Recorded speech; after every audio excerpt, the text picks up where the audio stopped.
Produser. Mana aja Pak Produser? Habis motoin ini nih sepeda MTB vintage. Selamat pagi dan selamat datang di Ghost. Gue Samunikin dalam segmen ngomongin baik daripada ngomongin orang. Bener gak sih? Kembali lagi dengan Tian. Kalau sob suka dengan channel YouTube ini, bisa aja subscribe dan klik tombol lonceng di bawah ini untuk dapat informasi tentang sepedahan, gaya hidup sepeda, dan lain-lain. Oke, nggak lama-lama lagi, kita lanjut aja nih ngomongin baik kali ini dengan vintage MTB.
Pada ngomongin baik kali ini, gue bakal ngundang nih Sob Ghost yang punya berbagai koleksi tentang vintage MTB. Yang tentunya Sob Ghost ini selain punya vintage MTB Amerikaan atau US-an, juga punya vintage MTB dari negeri Jepang sana. Oke, nggak lama-lama lagi kita panggil aja Sob Rio. Assalamualaikum. Waalaikumsalam. Damang Sob. Alhamdulillah. Dari mana nih tadi? Kayaknya sepedahan nih kayaknya. Iya, muter-muter dikit aja. Muter-muter dikit ya? Sepedahan apa ngobrol tuh kalau dikit-dikit ya? Ngobrol sambil sepeda. Oh iya, tapi nggak jauh-jauh kali ya? Dekat aja. Oke Sob Rio, pakai sepeda apakah hari ini? Pakai trek single track 930. Wow. Trek single track 930. Kalau dilihat nih, lihat dari brandnya nih, Trek, Tirek, atau Trek Teterekela. Ini sepeda yang kayaknya tangguh nih kalau misalnya dengan elevasi yang mungkin sampai 90 derajat juga bisa kali. By the way, kenapa sih Sob Rio pilih sepeda ini? Mereknya Legend. Oke, mereknya Legend ya. Trek. Oke. Jadi saya beli, insya Allah tidak akan mengecewakan. Dan ternyata benar. Oke. Reputasi nggak akan mengecewakan Ya, reputasi brand Trek ini ya. Tidak akan mengecewakan. Oke. Itu sih. Pertimbangan utamanya gitu. Dan ternyata alhamdulillah enak. Enak ya ternyata dipakai. Kenapa sih suka dengan kalau gue lihat nih, ini trek bukan yang trek produksian yang baru ya. Kalau gue lihat ini vintage atau retro MTB nih. Ini tahun berapa sih trek ini? Tahun 95 ya. Oh 95 ya. Wow. Zaman-zamannya memang ketika MTB di Amerika lagi hype-hype-nya nih. 95 ya? Iya, 95. Kenapa sih kalau Sob Rio senang dengan vintage MTB, kenapa sih kira-kira? Sebenarnya saya senang yang chromoli. Oh, chromoli ya? Karena dia kalau dipakai ada flex. Oh, flex. Jadi lebih nyaman. Jadi ketika ada benturan atau jalan-jalan yang bumpy, bolong-bolong, banyak polisi tidur, dia lebih nyaman. Oh, iya. Oh, ternyata soalnya saya nggak seneng nggak kalau sepeda vintage gini saya nggak senang pakai shock breaker. Oh, nggak senang pakai shock breaker ya? Oke.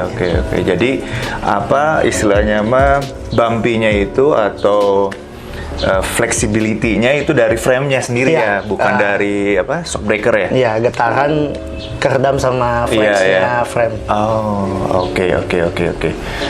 Nah, waktu dulu tuh, ini sepeda ini waktu beli apakah ini full bike atau gimana sih ceritanya dulu dapetin sepeda ini? Oh, ini saya benar-benar ngeteng. Oh, ngeteng nih?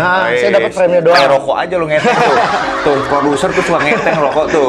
Tuh, si Astrada juga tuh, selain ngeteng tuh suka rojali yang beli. Nah, ngeteng ini ya? Ngeteng. Oh. Saya dapat frame-nya doang. Ini sebenarnya frame-nya ini pakai shockbreaker depannya. Oh, asli full bike-nya? Asli full bike-nya pakai shockbreaker ya? Nah, Oke. Saya ambil waktu itu di eBay. Oke. Sisanya ya biasa grill ya di sini dan sebagian lagi di eBay. Oh, oke. Ya, jadi berarti ordernya di eBay ya? Iya. Oh, iya. Nah, ada tips-tips nggak sih sebetulnya? Karena yang gue tahu ya, jadi kalau misalnya gue cari sepeda di grup-grup vintage MTB, vintage road bike, atau di grup-grup yang lainnya, jadi mungkin harga-harganya ya kadang udah divaluasi lagi oleh si penjualnya gitu kan. Yeah. Jadi harganya pun ya kadang cari-cari yang pas agak susah. Dan ada juga yang memang ketika menjual digoreng-goreng lagi, kayak gorengan, lama-lama kolesterol juga. Nah, kalau yang gue tahu kan, kalau misalnya di eBay ya kita kan beli ke orang asing nih di luar negeri nih, mereka kan nggak goreng-goreng, maksudnya memang mereka ini bekas kami pakai ya kita jual aja. Nah, gimana sih tips-tips dapetin sepeda dari luar tuh gimana sih? Cara-caranya gitu gimana? Kalau sekarang udah barang bekas sudah nggak boleh masuk. Oh, sekarang ya? Oh, agak susah. Tapi ya? kalau hand carry nggak tahu ya. Hand carry nggak tahu saya nggak tahu. Soalnya saya nggak tahu persis impor barang tuh peraturan persisnya seperti apa. Betul, Cuman betul. dulu suka iseng-iseng eBay, dulu masih boleh masuk. Masih boleh masuk ya. Oke. Cuman kalau buat nyari barang, ada yang suka. Kalau misalkan di luar, ya coba tawar aja. Bisa tawar-tawar juga? Iya, coba tawar aja. Oke. Prinsipnya gini lah, orang dagang sedunia tuh sama aja begitu juga. Sama aja ya? Nggak Amerika, nggak Indonesia gitu, sama tawar-tawar aja. juga ya? Sama aja. Tapi jangan juga ketika kita nawar, undang ibu-ibu penawar gitu ya. Nanti marah-marah mereka ya, kayak di Cimol tuh. Oke, gitu ya. Oke. Juga dulu gue juga sempet istilahnya beli barang juga di eBay, kayak barang-barang hobi tuh banyak di eBay. Selain dulu kalau nggak salah gue main diecast Tomica tuh kirim dari Jepang kalau nggak salah. Cuman kalau nggak salah dulu itu paling ada tambahan biaya di atas 5 juta gitu kalau nilai barangnya gitu. Kalau nggak salah ada biaya dari PT Pos kalau nggak salah dulu tuh saya ketika beli nggak tahu berapa, 600.000 atau berapa gitu tambahan biaya ketika pengiriman ya. Oke. Berarti frame aja yang beli di eBay ya berarti ya. Sisanya ada juga crank, RD, FD. Waktu itu kebenaran di sini nggak nemu. Begitu saya beli, banyak yang jual RDXD di sini. Ternyata di marketplace banyak yang jual. Juga ya. Jadi udah tanggung beli ya. Iya. Dari sana. Iya. Ini dapatnya di Eropa. Soalnya di Amerika waktu itu mahal mahal, ya? Harga pengen group set XD 8 speed itu mahal. Lagi tinggi di sana. Saya dapatnya dari eBay Eropa ini. eBay Eropa ya. Oke. Nah, kalau misalnya ini kan Deore memang group set atau crank set untuk MTB ya. Apakah ini memang vintage retro juga atau gimana serisnya yang Deore ini sebetulnya? Ini 8 speed dia udah masuk klasik ya. Klasik ya. Berarti kalau yang baru udah sampai 11 12 sekarang. 12 speed sekarang. Oke. Jadi segala detail juga dipertahankan retronya ya. Iya. Sobrio ya. Oke. Nah, kalau boleh tahu nih, karena kebetulan kalau gua kan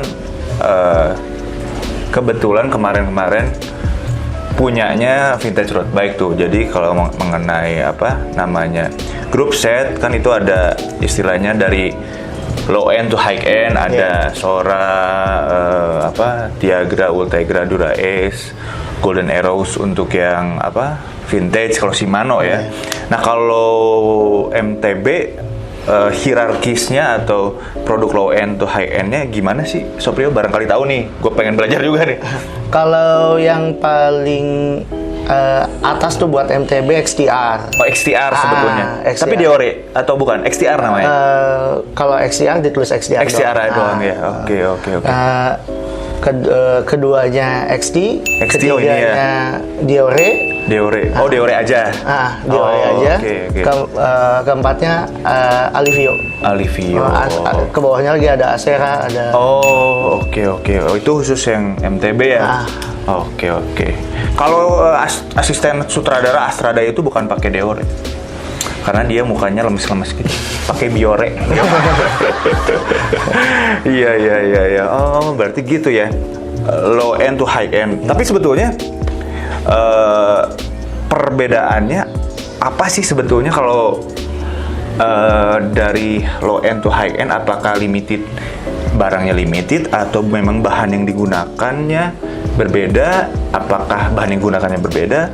Dan mungkin beratnya berbeda atau apa sih sebetulnya yang membedakan? Pertama bahan. Bahan kalau yang mahal ke yang murah, dia lebih ringan. Lebih ringan ya? Yang mahal lebih ringan ya. Oke. Dan lebih kuat juga. Lebih kuat ya sebetulnya. Tahan lama juga ya sebetulnya. Tahan lama. Oke. Terus lahar lebih loncer. Lahar lebih loncer dan lebih kuat juga. Gitu ya. Kayak gitu. puli, terus BB itu lebih loncer ya. Jadi terus shifting dia lebih smooth. Oke. Betul. Kalau gue lihat nih siapa sih namanya nih? Puli ya. Pulinya juga beda bahannya, keramik ya kalau ini ya. Laharnya Keramik tuh. Kalau ada yang mungkin yang low end gitu kan, mungkin bahannya juga dia nggak pakai lahar, ya? Dia bos. Pakai bos ya. Oke. Gitu Sob Ghost. Jadi Sob Ghost, kalau misalnya pilih sepedaan, kalau misalnya mau bangun sepeda, juga diperhatikan juga aspek keuangannya Sob Ghost. Jadi kalau misalnya mau pakai sepeda, misalnya gue mau pakai sepeda tahun ini doang misalnya, baru misalnya, tapi uang misalnya pas-pasan, ya udah low end aja. Setidaknya dipakai juga tetap enak, tapi memang durability nggak terlalu panjang kan, tapi kan pakainya juga cuma tahun ini doang, misalnya tahun depan udah jual lagi kan. Kecuali kalau misalnya Sob Ghost pengen punya sepeda yang istilahnya mah kukuten, kayak MB Murai Batu, kukuten misalnya sepedanya mau dipakai lama, ya kalau misalnya budgetnya ya nabung lah, nyicil, mending sekalian dengan barang yang durability-nya long last gitu Sob Ghost gitu. Jadi jangan sampai apa yang kita expense itu nggak pas dengan peruntukannya gitu Sob Ghost. Jadi dilihat juga kebutuhan, mau berapa lama sepeda itu lu pakai dan mau kemana sepeda itu lu pakai sebetulnya. Kalau misalnya mau diuji misalnya cuman dari rumah ke warung aja, nggak usah yang high end. Tapi kalau misalnya mau lu uji memang medannya ekstrim, lalu jaraknya jauh panjang, atau sepeda lu bakal pakai 10 tahun lagi, 15 tahun lagi, itu bisa pakai yang high end. Tapi tetap kalau gaya hidup mah bebas. Lu punya duit, mau pakai ke warung aja, mau high end, mau full competition, bebas. Itulah lifestyle, nggak apa-apa Sob. Gitu. Lanjut lagi. Tadi jelas ini. Oke Sob. Nah, kalau ini nih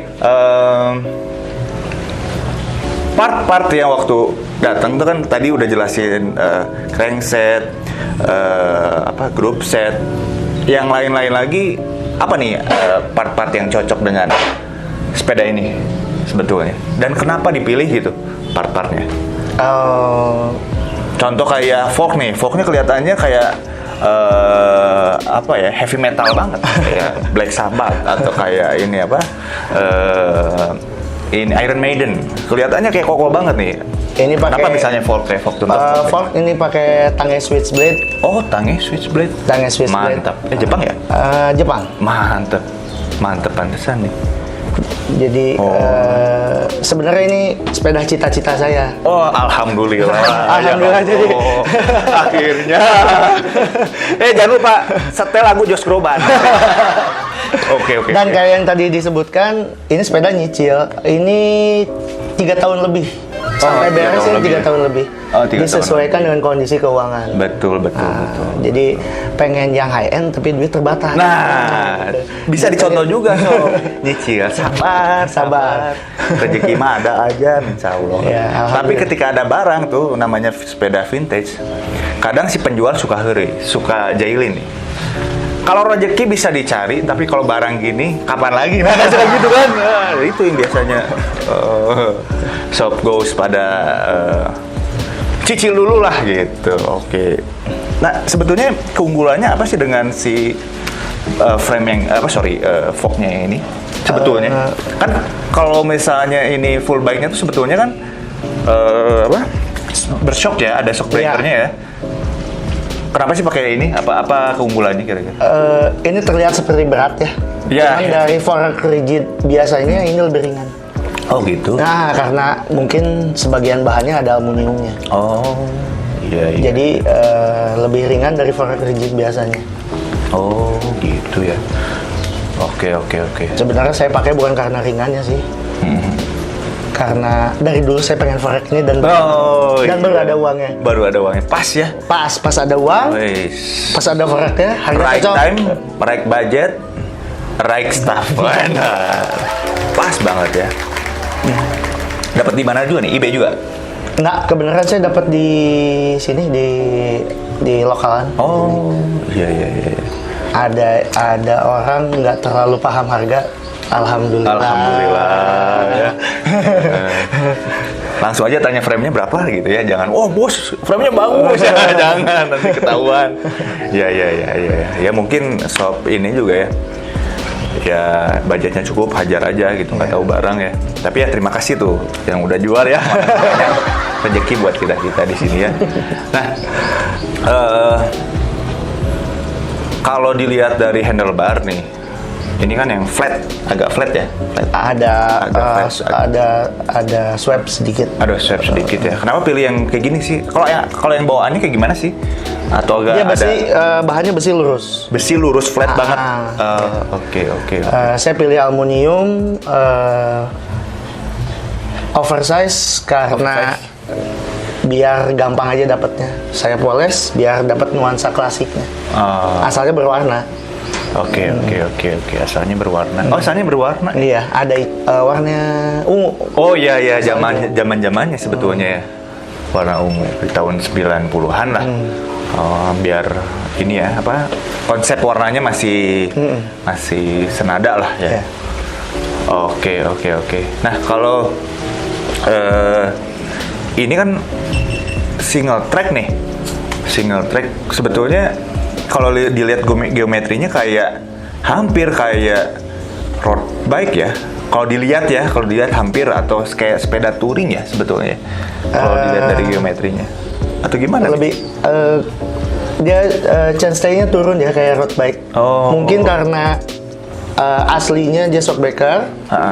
Saya ganti pakai fork rigid, jadi BB height-nya turun. Oh, oke. Dan tidak merubah ya. Kalau saya sih lebih enak dari MTB saya lainnya ya. Oh, ini tuh ya. Kalau boleh tahu punya MTB apa lagi nih? Tapi pasti udah tahu. Istri udah tahu kan, istilahnya nggak apa-apa ya disebut. SNI bro. Kalau urusan istri aman ya? Soalnya sepeda nggak bisa masuk ke rumah, nggak bisa disumputin. Ada di teras. Ada di terasnya, rumah deui. Kelihatan, gitu. Jadi tiap hari kelewatin. Gitu. Jadi nggak ada yang saya bisa sembunyikan dari istri saya. Benar banget. Kalau itu tuh Astrada atau si produser itu ya suka nitip-nitip sepeda di rumah temennya, jadi nggak ketahuan tuh. Nah, tadi teh. Jadi oke. Ada apa aja sih di sepeda-sepeda koleksinya? Saya punya MB4. MB4, bukan murai batu. Bridgestone MB4 sama Giant Sedona. Oh, Giant Sedona. Di antara dua itu ini paling enak. Di antara ini sementara trek pendek ini paling enak. Trek pendek ini paling enak. Soalnya baru beres dan belum pernah jauh. Oh, oke. Ini ya, belum pernah jauh ya. Nah, dengan speknya seperti ini, ya, part-partnya seperti ini, experience apa sih yang Soprio dapat nih pakai sepeda ini? Feel-nya gimana? Kenyamanannya seperti apa? Ngebutnya seperti apa? Enak kemana aja dengan sepeda ini kira-kira? Sebenarnya enak tuh di tanjakannya, cocok buat kontur Bandung. Kontur Bandung ya? Kontur Bandung. Bandung tuh kan kayak mangkok. Oh iya betul. Mau lari kemana aja, tanjakan. Pasti, gitu. betul, Jadi, betul. Pakainya alhamdulillah enak. Enak ya? Buat segala medan di Bandung ya? Nanjaknya dapat, di perkotaannya juga kenceng ya? Ya, kecuali jalan tanah ya. Ada sepeda spesialisnya gitu. Jadi bukan pakai yang begini. Ya betul. Ini kan kalau gue lihat nih bannya memang pakai yang nggak pacul ya, nggak terlalu pacul ya. Memang buat karena kebutuhan pemakaian juga kan ya. Seringnya ya. Oke. Nah ini rim size-nya sebetulnya originalnya size berapa sih sebetulnya? Size-nya 26. 26 originalnya. Inch. Saya pakai 27,5. Oh. Biar apa sih pertimbangan dirubah jadi 27? Kalau lebih besar lingkaran roda, jalan bumpy itu lebih smooth. Oh, lebih besar lingkaran roda. Jadi sebenarnya sekarang lagi musim seli nih. Betul. Masuk ke jalan bumpy itu pasti lebih berasa daripada sepeda ini. Oh iya. Bahaya juga buat ini ya, hernia nanti kalau misalnya pakai seli. Duar. Turun bro. Iya. Ya mungkin udah pakai ini orang-orang seli apa? Stagen. Susu untuk ibu. Oke, gitu ya. Baru tahu saya. Iya. Tapi memang bawaannya ini V-brake ya bawaannya? Bawaannya V-brake. Bukan cantilever gitu ya? Bukan cantilever. V-brake. Oke. Ini ke depan nih, ini apakah sudah merge atau sudah firm nih? Nggak usah upgrade lagi, ini udah cita-cita yang sudah terrealisasi ya gitu berarti ya? Apa ada rencana? Sebenarnya ada dikit lagi. Kira-kira apa nih? Pedal sama jok. Itu aja. Pedal sama jok. Oke. Harga pedal sama joknya lagi nggak cocok di kantong. Tenang dulu ya. Dikelola dulu. Sabar. Tenang, sabar. Jangan sikat. Nggak taunya rekening di bank overdraft. Terlalu bahaya. Nggak boleh aja. Ikan hiu makan tomat. Thank you very much. Oke. Rencana nih. Padahal mau pakai apa sih cita-cita rencana? Pengen pakai XT yang cleat. Oke. Kalau sadel? Brooks. Memang Brooks. Bukan Beruk. Renyom kalau itu ya. Brooksnya yang cocok MTB yang gimana sih sebenarnya? Atau yang enak gitu buat MTB? Kalau saya udah nyoba Flyer sama B17. Kalau Flyer tuh lebih flex, cuma dia jatuhnya lebih tebal, lebih berat. Ke belakang. Nah, kalau ada rezeki sih pengennya yang tipis-tipis, cuman mahal. Brooksnya yang tipis-tipis, Swift, Swallow. Cuman jarang juga sih lihatnya di mana ya? Iya, karena mahal harganya. Karena mahal ya. Kalau cita-cita bebas ya. Mahal aja dulu ya. Nanti kalau belinya di bawah. Insya Allah kan ini juga dulu mungkin cita-cita ya. Terus terrealisasi. Jangan lupa lagu You Respire. Bener. Oke. Nah, by the way, berarti kalau misalnya kan ini vintage atau retro MTB udah setidaknya punya 3 nih ya, tuh banyak lah gue bilang koleksinya. Kalau nggak salah lu pernah gue sampai mana aja nih dengan vintage MTB yang lain gitu. Kalau ini kan baru. Paling pakai yang Sedona, Giant Sedona, goes di Bali, setengah pulaunya itu. Waduh. Sekitar Bali Loop. Sekitar 550 lebih kilometer lah. Wah, tapi asik ya, fresh ya. Gimana nih? Oh, cerita-cerita boleh lah. Experience gimana nih waktu? Udara lebih bersih. Power up lah kalau udara lebih bersih ya, jelas. Pemandangan lebih enak. Ya itu, kenapa mesti selalu jaga kebersihan biar yang sepedahan enak gitu. Oh. Ya, nggak lihat sampah. Bener fresh gitu ya. Iya, fresh. Ijo di mana-mana ya, kiri kanan. So, makanya lu kalau misalnya udah nyuci pakai B29 atau pakai sabun colek Wings jangan kemana-mana aja. Mengganggu pemandangan ketika Indonesia. Oh, ya enak. Dulu kenapa sih waktu itu sepedanya dibawa ke sana atau gimana? Iya, masuk bagasi pesawat. Wah. Asik juga nih. Pak produser, kapan-kapan nih kita Borneo Loop Andar. Dimakan buaya mati lo. Nah. Wah, berapa orang waktu itu berangkat ke sana? 9. 9 orang. Teman-teman retro juga atau? Iya. Oh, retro juga. Semuanya pakai Chromoli kebenaran. Chromoli.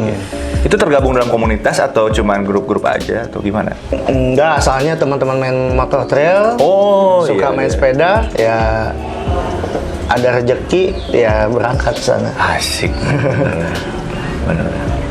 Kalau waktu nyobain loop di Bali itu jalurnya kayak gimana sih? Apakah dataran semua pinggir pantai atau gimana sih? Sebenarnya trek kemarin tuh nanjaknya cuman ke Kintamani aja. Oh, Kintamani. Sisanya flat banyaknya. Banyaknya flat. Banyak flat. Tapi fresh banget, kebayang tuh. Iya. Apalagi gue kalau misalnya memang kalau mungkin ya gue nanti kalau coba ke Kintamani kan tuh nanjak tuh. Tapi gue bisa sanggup tuh melipas tuh karena dikejar anjing Kintamani. Kayak dago. Oke, dago. Cuma 70 kilo. Anjas marah.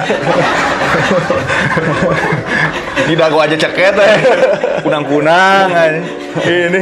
Nggak berhenti kunang-kunangnya. Oh gitu. Waktu itu start jam 8 nyampe jam 9 malam. Iya. Pas mau nyampe Kintamani ada keluar cahaya mobil dari atas. Oh, udah lemes banget tuh. Mental ujian. Mental drop di sana. Mental drop. Waduh. Seru juga sih. Jadi salah satu